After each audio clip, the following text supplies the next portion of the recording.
Alors Monsieur Saumon, est-ce que vous pouvez nous expliquer ce qui s'est passé aujourd'hui? J'ai pris la décision de surseoir à la fermeture des collèges dont la fermeture était annoncée pour permettre je dirais, de calmer cette violence et cette émotion qui s'est manifestée suite à ces annonces. Je souhaite qu'une commission travaille de façon posée, de façon raisonnable, sur un diagnostic qui soit partagé pour conclure à des scénarios qui permettront de resectoriser de manière efficace les collèges du département, sachant que la priorité reste de toute évidence la réussite scolaire, la mixité sociale et la pertinence des investissements que nous avons à faire, eu égard toutes les places qui sont non occupées dans les 50 collèges, puisqu'il y a plus de 6200 places non occupées dans les collèges et qu'il y en aura à l'horizon 2035 9000. Est-ce que vous avez une petite idée de la composition de ces commissions?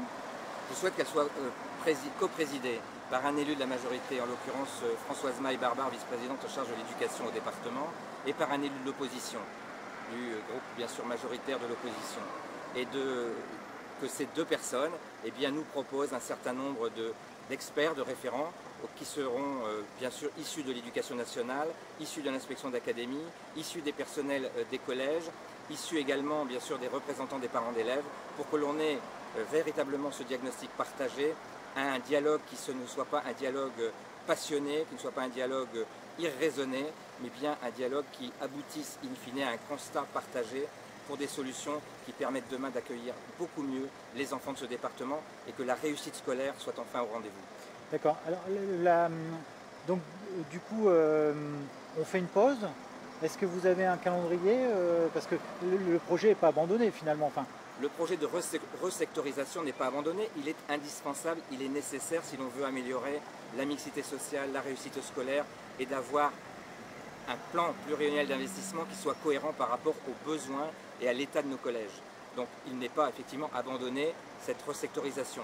Mais je ne vais plus prendre de conclusion avant que le diagnostic soit partagé, défini et que l'on puisse, sur ce diagnostic, proposer des scénarios qui seront dès lors acceptés, je l'espère, par l'ensemble des habitants.